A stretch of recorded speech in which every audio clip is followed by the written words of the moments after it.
안녕하십니까, 이찬영입니다. 오늘은 7월 9일 토요일입니다. 어제 방송하려고 그랬는데 어제 인터넷이 안 돼가지고 못했죠. 오늘은 토론토 부동산 TV 119편 고금리 시대, 인플레이션, 스태그플레이션, 그리고 부동산의 미래, 이런 제목을 가지고 말씀드리도록 하겠습니다. 지난 수요일 날 토론토 부동산 협회에서 이제 그 6월 달에 그 결과를 발표를 했죠. 6월 달에 이제 지난해에 비해서 거래량이 41% 줄어드는 걸로 나와 있죠. 그리고 거래량만 줄어드는 게 아니라 여기 이제 차트에 보시면 파란색 막대 그래프가 이제 거래량 얼마나 팔렸나 하는 거죠. 그 빨간색 곡선은 이제 가격에 대한 거죠. 그래서 봤을 때 실제 거래량은 작년에 비해서 한 41% 줄어들었고, 가격도 보면 작년에 107만 8천 불이었던 것이 평균 114만 불이 됐어요. 그래서 가격은 5.8% 올랐지만 올 2월 달에 128만 불까지 올라갔었죠. 꿈같이 많이 올라갔었는데, 근데 거기서부터 한 11% 떨어졌어요. 전체적으로 보면 11% 떨어져가지고 지금은 114만 불 정도 선에서 돼 있죠.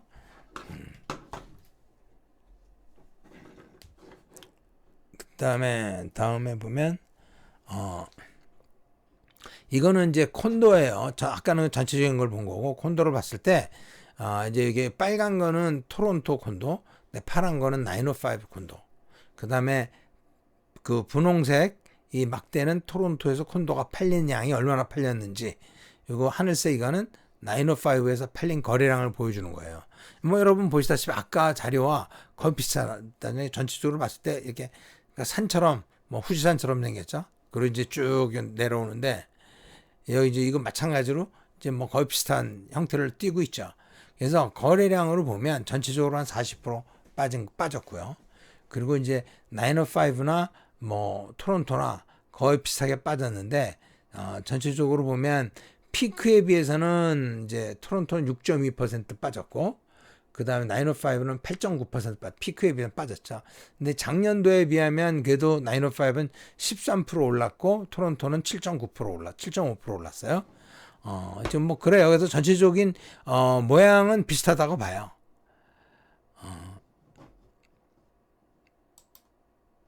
단독주택도 뭐 거의 비슷한 모양을 보여주고 있죠. 자, 토론토는 31% 거래량이 줄었고, 905는 44% 줄었어요. 작년 같은 때만 해도 905 쪽에 주택을 사기 위해서 엄청나게 많은 사람들이 몰려들었죠. 그죠? 예.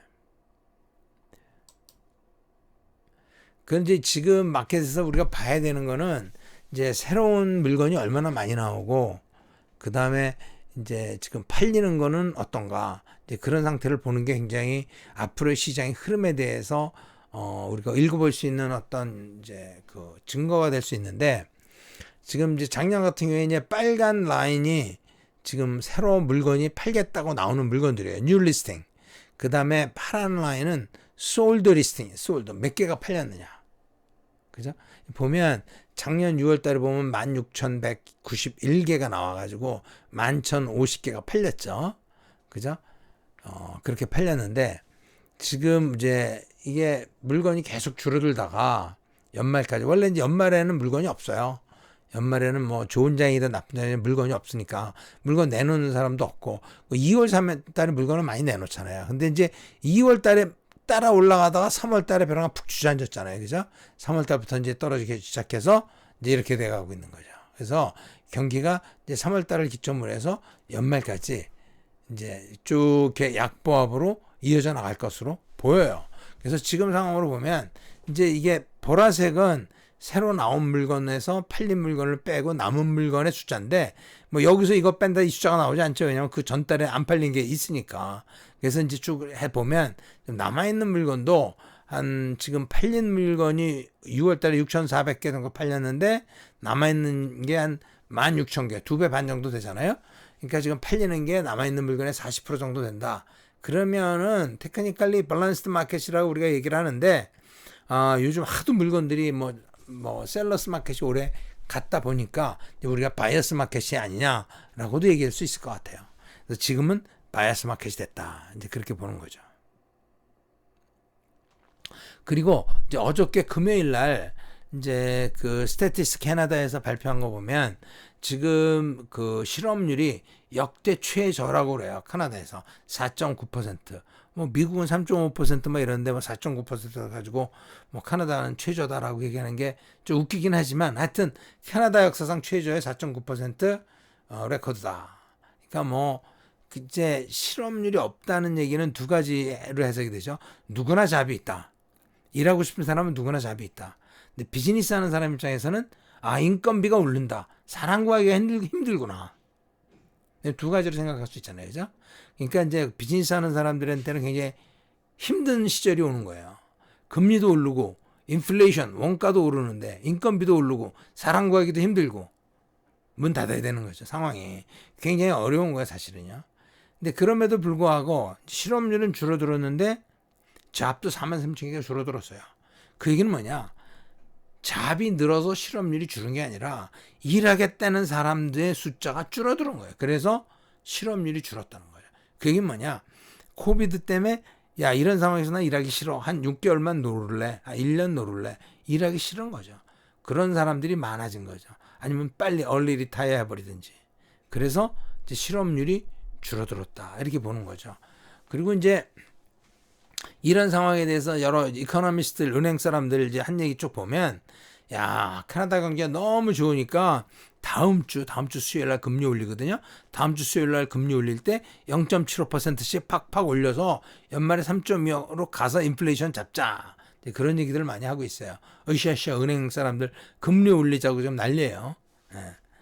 그런데 과연 이제 캐나다 경제가 우리가 생각하는 것처럼 그렇게 좋은지 그거는 사실은 이제 지나봐야 알겠죠. 그래서 이제 연말까지 미국과 캐나다의 금리를 예상하는 거를 무슨 뭐 여러 금융기관에서 예상을 하죠. 뭐 캐나다의 TD뱅크도 하고 뭐 뱅크 오브 몬트리올도 하고 뭐 은행마다 다 있을 거예요. 이런 거 릴레이트. 근데 제가 그 중에서 뭐 몇 개 은행에서 이제 뽑아봤어요. 미국은 이제 FOMC가 이제 7월 26일, 27일 날 FOMC가 있죠. 그래서 그때 다음 주 그 다음 주가 되나요? 이제 7월 마지막 주 수요일 날 미국도 수요일 날인가요? 27일 날 발표할 거니까 이제 한 0.75 정도 올려서 2.25에서 2.5까지 올라가지 않겠느냐. 이제 그렇게 예상을 하고 있고요. 그래서 연말에는 3.25에서 3.5까지 내년에 3.75에서 3.4%까지 올라가지 않겠느냐라고 예상을 하고 있어요. 그래서 미국의 인플레이션 8.6%예요. 근데 캐나다도 지금 예상하는 걸 보면 캐나다는 지금 다음 주 수요일 날 금리 올려요. 은행에서 뭐 정말 모게지 커미트먼트 받으신 분들은 그 전에 뭘 하셔요. 금리 7.5% 0.75 오르면 이것도 큰 거잖아요. 그죠? 0.75 다음 주 수요일 날 올린다는 거죠. 그러면 2.25로 가는 거죠.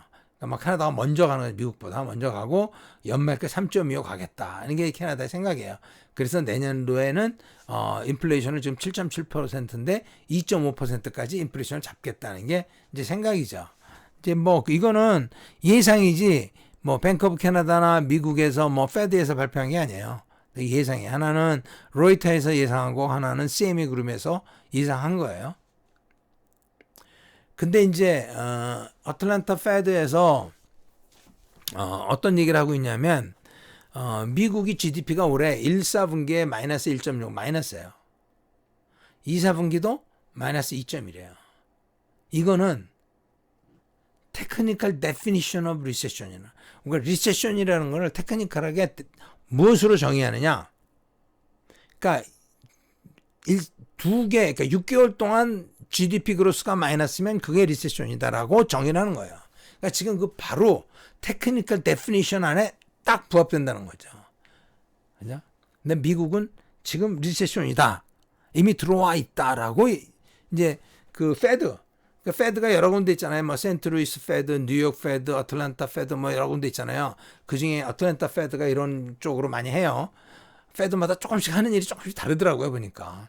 근데 하여튼 그래서 테크니컬리 리세션이다라는 얘기를 했고 또 우리가 월스트리트 쪽에서 리세션을 정의하는 방법은 사실은 그 미국의 트레저리 그 본드의 그 수익률, 수익률을 놓고 봤을 때 장기 본드와 단기 본드 간의 수익률의 격차가 뒤집어지면 리세션이라고 보는 거예요.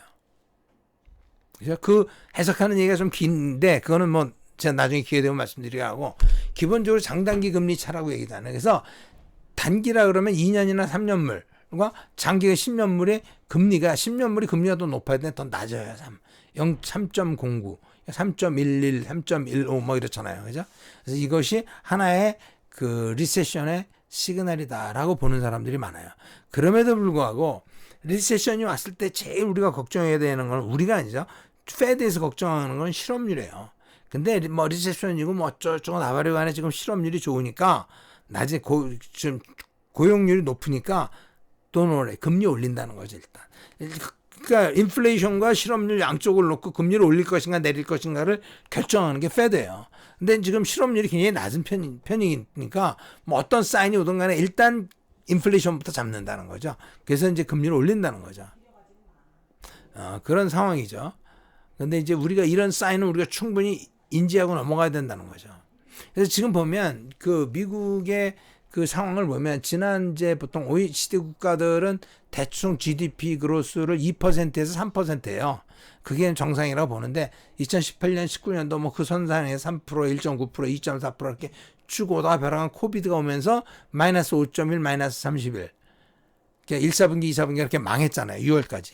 그런데 7월달, 8월, 9월달은 이제 거기에서부터 전 분기에 비해서 얼마냐고 해서 이때 완전히 망했기 때문에 이거보다 33% 위로 올라간 거예요. 그래서 코비드 상황에 대해서 대처도 되고 어느 정도 이제 그 사회적으로 컨센서스도 이루어지고 이제 거기서 막아나가고 백신도 나오고 그러니까 이제 좋아지고 있는 거죠. 그래서 이제 회복기가 접어드는 거잖아요. 그래서 이게 GDP상으로만 그러지만 GDP라는 건 뭐냐면 소비예요, 소비. 사람들이 돈을 쓰는 거거든요. 그러니까 GDP가 떨어졌다는 얘기는 돈을 안 쓴다는 거예요. 그 얘기는 뭐냐? 회사의, 기업의 입장에서는 수입이 없다는 거죠. 그러니까 세일즈가 안 된다는 거죠. 그럼 많은 기업도 이때는 장사가 안 돼가지고 문 닫는 거죠. 특히 중소기업들은 코비드가 일어나서 생각해 보시면 아실 거예요. 얼마나 가게는 똑같은 가게지만 주인이 얼마나 바뀌었는지, 많이 바뀌었는지.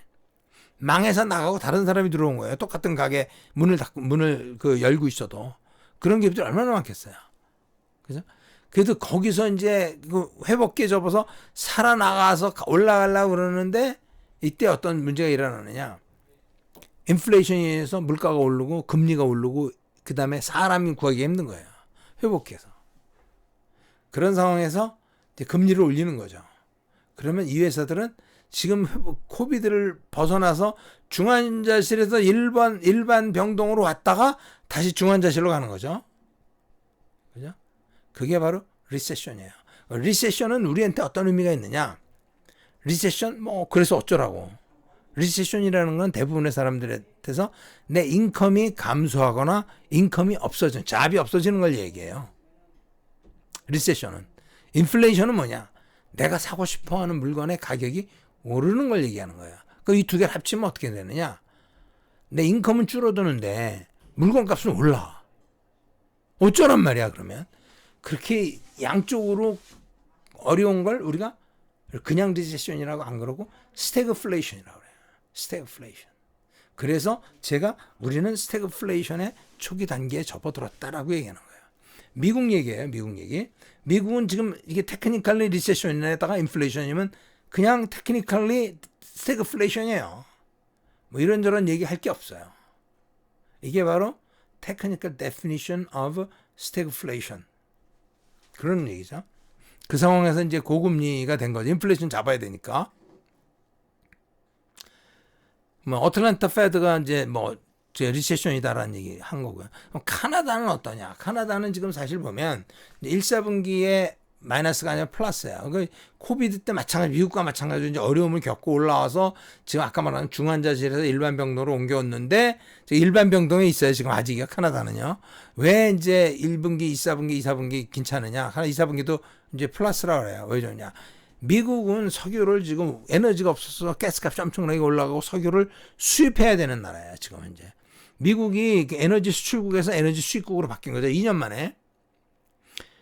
캐나다는 아직도 원유를 수출하고 있고 원유값도 올라가고 그래서 카나다 루니가 좀 세요. 다른 나라에 비해서.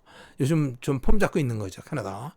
그 다음에 1, 4분기, 2, 4분기 캐나다의 부동산이 화랑이라 가지고 그쪽에서 굉장히 GDP가 많이 그로했어요. 자, 3, 4분기부터는 부동산 없죠. 그 원유 어떻게 될지 몰라요. 그죠? 이렇게 이게 그런 상황이에요. 그러니까 캐나다도 안심할 수 있는 건 아니에요. 그래서 이제 불경기가 온다 그러니까 원유값이 떨어지기 시작한 거죠. 그죠? 원유값이 7월 달 들어서, 그러니까 6월 말 7월 달부터 이제 불경기가 올 것 같다는 예측들이 계속 나오잖아요. 그러니까 원유값이 떨어지기 시작하는 거예요. 7월 6일 날 드디어 100불이 깨졌어요. 그래서 95불 10전까지 내려갔다 다시 104불로 이제 어제 반등해서 끝났는데, 하여튼 전체적인 추세로 좀 내려가는 거예요. 왜? 불경기가 되면 어차피 물건도 안 팔리고 실업자도 많고 돈도 안 쓰고, 그러면 석유에 대한, 원유에 대한, 에너지에 대한 수요가 줄어들 거 아니냐. 에너지에 대한 수요가 줄어들면 그러면 원유값은 내려간다. 그 얘기예요. 원유값은 내려간다. 재밌는 거죠, 그죠? 그러니까 불경기가 오면 원유값은 내려가요. 원유값이 내려가면 인플레이션은 잡혀요. 인플레이션이 잡히면 불경기는 끝나요. 그런데 불경기가 끝나서 다시 호경기가 되면 원유값이 올라갈 거냐? 그게 키예요. 그때 원유값이 올라가지 않으려면 어떻게 되느냐? 지금부터 그때까지 원유 생산량을 늘려야 된다는 거죠. 근데 원유값이 떨어지는데 누가 원유 생산량을 늘리겠느냐는 거죠. 그게 딜레마예요, 사실은. 그게 딜레마예요.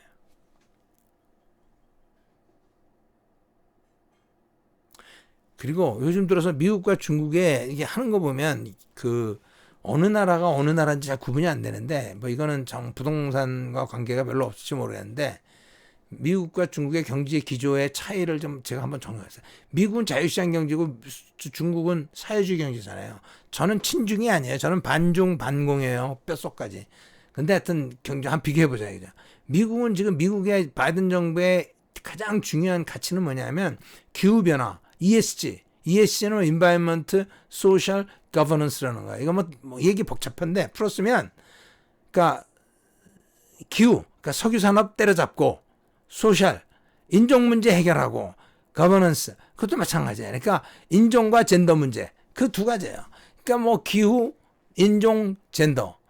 그게 어떻게, 자유시장 경제라는 거는 가장 효율적으로 경제를 운영해서 기본적으로는 개인적 이기심을 바탕으로 한 가장 효율적인 경제를 통해서 전체가 발전하는 거잖아요. 근데 이런 거를 걸고 무슨 효율이 올라가겠어요?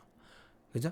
오히려 중국은 지금 자본시장 개방해서 중국의 무슨 ETF도 지금 뉴욕 상장해가지고 엄청나게 돈 벌고 있죠?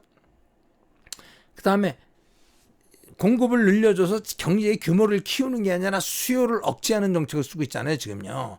그죠? 석유 공급이 제대로 안 되니까 수요를 억제하기 위해서 금리를 올리는 거잖아요. 중국은 오히려 생산을 장려하고 생산 공급하기 위해서 기업에 대해서 인센티브를 주고 그러는 상황이에요. 미국은 기업에 대해서 세금을 올리고 중국은 세금을 감면을 해줘요.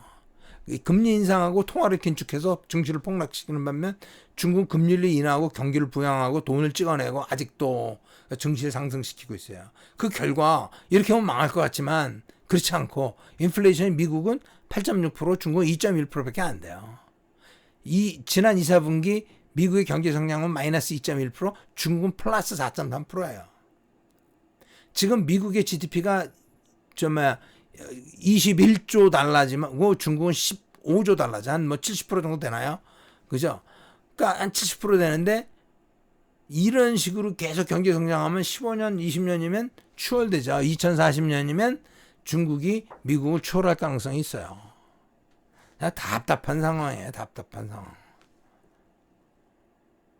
자, 그래서 우리가 스태그플레이션 얘기를 했는데, 스태그플레이션이었을 때 무엇을 어떻게 투자해야 되는지 그런 얘기를 잠깐 드리려고 그래요. 그러니까 이게 야후 파이낸스에서 찾은 건데, 인베스트먼트 during stagflation, 무엇을 해야 되느냐. 제일 첫 번째, 부동산이라는 거죠. 부동산이 그래도 실제로 내 바잉 파워를 홀딩할 수 있는 몇 안 되는 어떤 툴이라는 거죠. 부동산에 투자하자. 두 번째, 밸류 스탁, 밸류가 있는 스탁에 투자하자. 이거는 아닌 것 같아요. 밸류가 있는 스탁이신데, 아니, 내가 어떻게 알아, 그거는. 그잖아요. 이거는 굉장히 객관적이지 않다고 봐요, 저는. 개인적으로. 그 다음에 이제 골드 앤 실버. 이거는 말이 되죠. 골드는 지난 4년간은 45% 올랐어요. 금은. 그러니까 나름대로 해지가 되죠. 대신 골드는 이자는 없어요. 그냥 뭐 이자가 없죠. 금이 뭐 이자 주지 않잖아요. 은행에 넣으면 이자가 생기고 부동산에 넣으면 렌트가 나오지만 골드는 그런 수입이 없다는 거죠. 주식을 사도 뭐 배당을 주고 그러잖아요. 그죠? 그 다음에 코모디티 투자해라. 코모디티라는 건 뭐냐, 가령 원유, 아니면 뭐 구리, 뭐 이런 것들을 투자하는 거죠. 아니면 농산물, 뭐 소이빈, 뭐 이런 거 투자하는 거죠. 콩, 뭐, 그죠? 그런 것들이 지금 엄청나게 오르고 있잖아요. 원자재가. 그리고 이게 지금 불황이 시작하면 그런 원자재 값을 오를 때는 한 번 오르고 끝나는 게 아니라 1년, 2년 계속 올라요. 사실은. 추세를 보면. 근데 굉장히 진폭이 있기 때문에 초보자들은 좀 조심해라. 이제 그런 얘기를 하고 있죠. 또 하나는 크립토. 그러니까 뭐 비트코인 이런 거 투자해라는 건데, 비트코인 뭐 올해 뭐 한 반토막 났잖아요. 뭐 주식들도 반토막 나는 거 많으니까 뭐 비트코인만 뭐라고 그럴 수는 없지만 저는 비트코인을 그렇게 좀 믿질 않으니까. 그런데 이제 중요한 건 이건 이제 제가 쓴 거예요. 지금 상황에서 안전자산이라고 뭐 전 세계 누가 뭐라 그래도 US 달러가 안전자산이에요. 그래서 캐시로 US 달러를 보유하고 있는 것도 좋다고 생각해요. 그리고 그 한 긴 밤을, 긴 겨울을 지날 때, 겨울을 지나는 동안 수입이 없어도 먹을 만한 양식을 준비를 해 놓는 게 좋은 것 같아요. 그래서 끝날 때까지 기업이면 기업, 개인이면 개인, 자기 가게에 운영할 수 있는 최소한의 자금을 캐시, 그러니까 리퀴드 애셋을 준비해 놓는 게 좋겠다. 그런 생각이에요. 이거는 이제 린 엘든이라고, 이 사람은 좀 칼럼니스트인데, 이런 쪽에 이코노미 칼럼니스트인데, 이 사람이 뭐 또 그런 스태그플레이션 동안에 뭘 어떻게 해야 되는지 나왔는데, 이 사람은 뭐냐, 캐시나 채권, 주식 이런 건 위험하다, 하지 마라. 이 사람 그렇게 얘기해요. 그러면서 이제 그래도 이 사람도 얘기하는 게 부동산이 일반적으로 인플레이션을 이길 수 있는 좋은 방법 중에 하나다. 또 하나는 인더스트리얼 커머니티. 이 사람 뭐 오일이나 뭐 카파나 뭐 아니면 뭐 농산물이나 이러한 것들이 좋은 투자가 될 수 있다. 그 외에는 금, 그리고 비트코인 같은 거도 얘기를 해요. 근데 전 비트코인은 아니에요. anyway, 그건 뭐 여러분들이 알아서 생각하시면 되는 거. 하여튼 그래서 뭐 제가 두 군데 소스를 설명을 드렸는데, 두 군데 소스가 하는 얘기가 다 비슷하잖아요. 그죠? 그게 굉장히 중요하다는 거예요. 이건 금이에요. 금은 지난 4년 동안 45% 올랐어요. 근데 또 한 가지, 이제 올 6월 달에 이제 CP24 여기에서 좀 뭐 나온 인포메이션인데, 지금 디벨로퍼들 중에서 좀 콘도를, GTA에서 콘도를 분양하고 또 분양했고 지금 개발하고 있는 그런 콘도들 중에서 아마 5,000개 정도는, 5,000개 그러면 보통 한 프로젝트가 뭐 한 400-500유니트, 요즘은 유니트들이 많으니까 옛날에 한 300유니트가 한 프로젝트 정도였는데, 한 400이면 5,000개만 한 10개에서 한 12-13개의 프로젝트가 캔슬될 수 있다. 그런 얘기를 하고 있어요. 누가? 어버네이션의 프레지던트가 그런 얘기예요. 어버네이션이라는 건 뭐냐면 토론토의 콘도, GTA의 콘도나 이런 그 레지던셜 프로퍼티 그 개발하는 거에 대한 인포메이션을 굉장히 그거를 리서치하는 그런 회사예요. 왜 그럴 가능성이 있느냐? 이게 이제 문제가 뭐냐면 컨스트럭션 코스트가 너무 비싸져가지고 이미 파는 거는 그 값에 질 수가 없다. 이미 싸게 파는 거는. 그렇다고 해서 비싸게 지금 내가 이 코스트가 앞으로 이 가격이 작년 대비 20% 올랐는데 건축비가, 그리고 급하게 빨리 많이 오르고 있다는 거죠. 뭐 금리도 오르고 있고. 그러니까 지금 가격을 비싸게 팔아봤자 5년 후에 빌다는 망할 수 있다는 거죠. 그리고 지금 비싸게 팔아놓으면 5년 후에 그 집값이 안 되면 바이어들도 손해볼 수 있다는 거죠. 이제 그런저런 얘기를 하고 있는 거예요. 그래서 캔슬이 되면 또 문제가 뭐 있냐. 뭐 거기까지는 말이 되는데, 그렇게 되면 새로 짓는 물건들이 줄어들면 이민자들은 계속 들어오는데, 그러니까 집값이 폭등할 수도 있다는 거죠.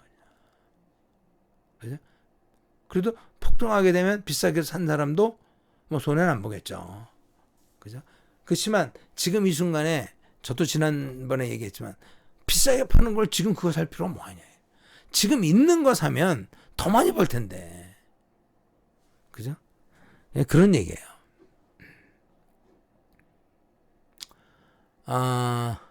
이거는 이제 뭐 오일에 대한 얘기인데, 원유에 대한 얘기인데, 제가 뭐 여러 가지 정리를 했는데, 혹시 읽어보실 분들은 읽어보세요. 뭐 바이든이 뭐 정유회사들이 뭐 올해 뭐 하나님보다도 더 많이 돈 벌었다 그런 얘기를 했는데, 하나님이 돈 버는 사람인지 그건지 뭐 바이든은 그렇게 생각하는 것 같은데, 근데 정유회사에서는 그런 얘기예요.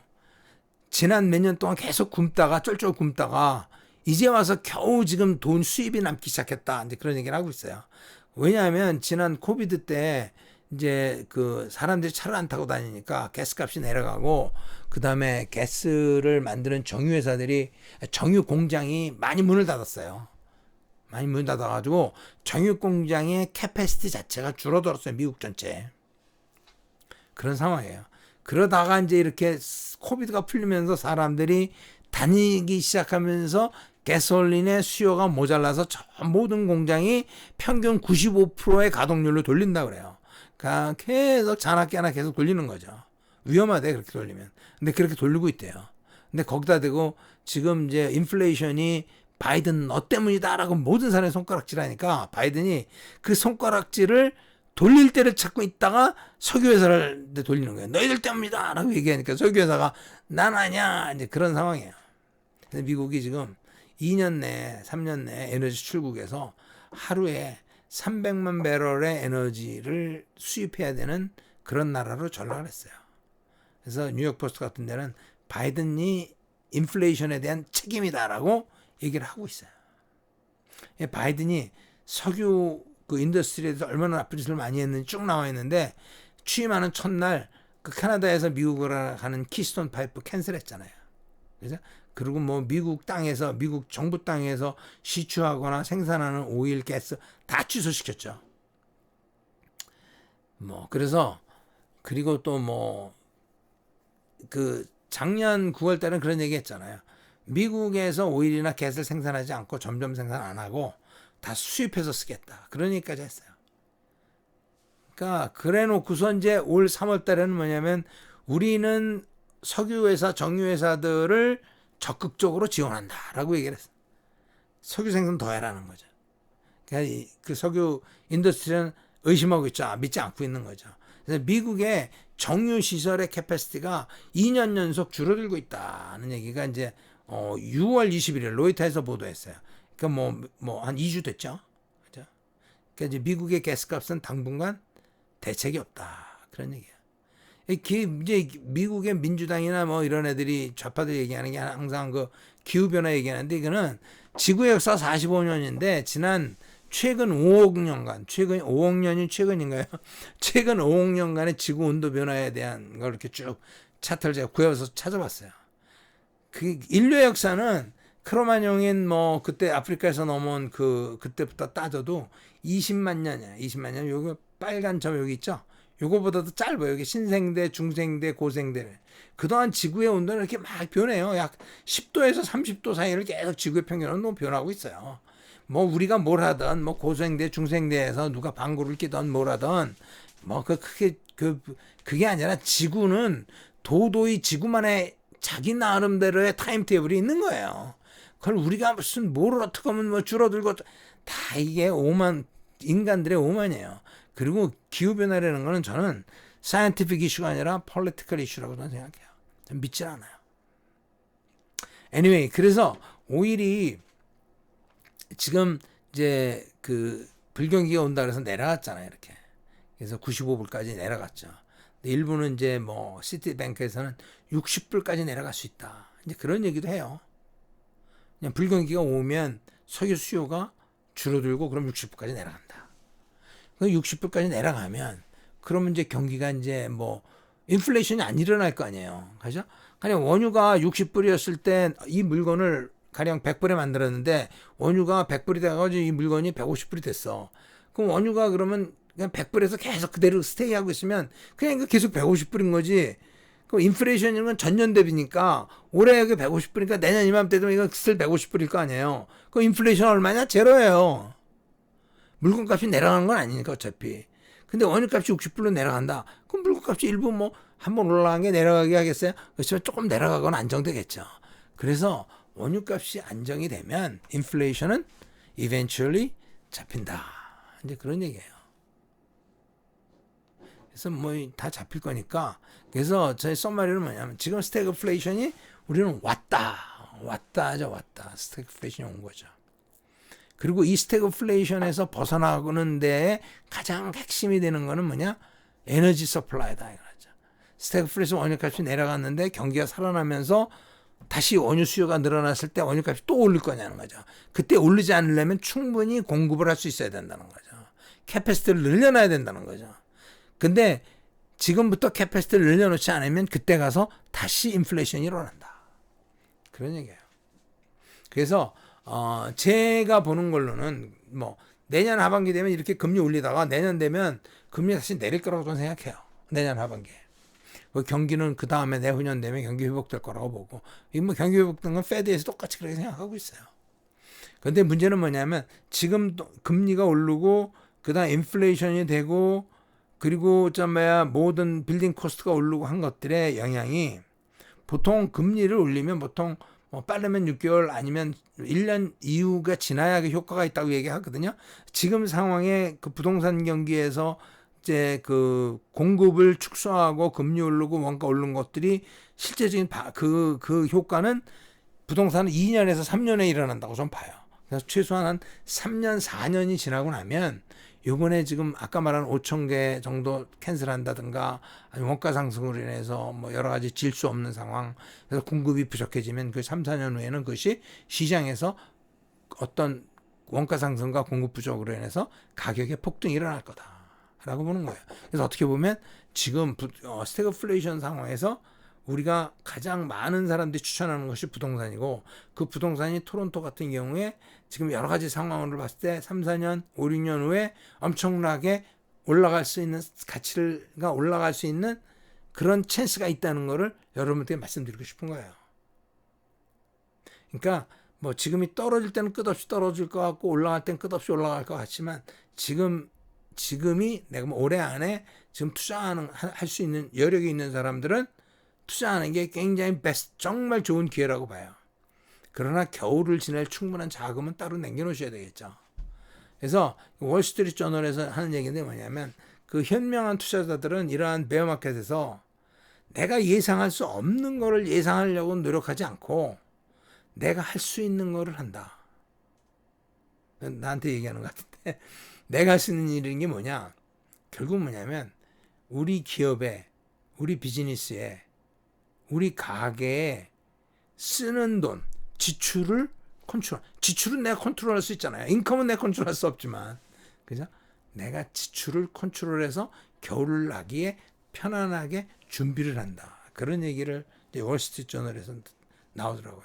오늘 그러면 여기까지 하겠습니다. 그 여러분들 끝까지 시청해 주신 분들 고맙습니다. 그리고 구독 안 하신 분들은 구독, 좋아요, 그리고 댓글 써주시면 고맙겠습니다. 감사합니다. 그러면 여기까지 하겠고요. 혹시 무슨 뭐 다른 그 궁금한 내용이 있으면 전화를 주시거나 이메일을 주시면 제가 성심성의껏 대답해 드리도록 하겠습니다. 감사합니다.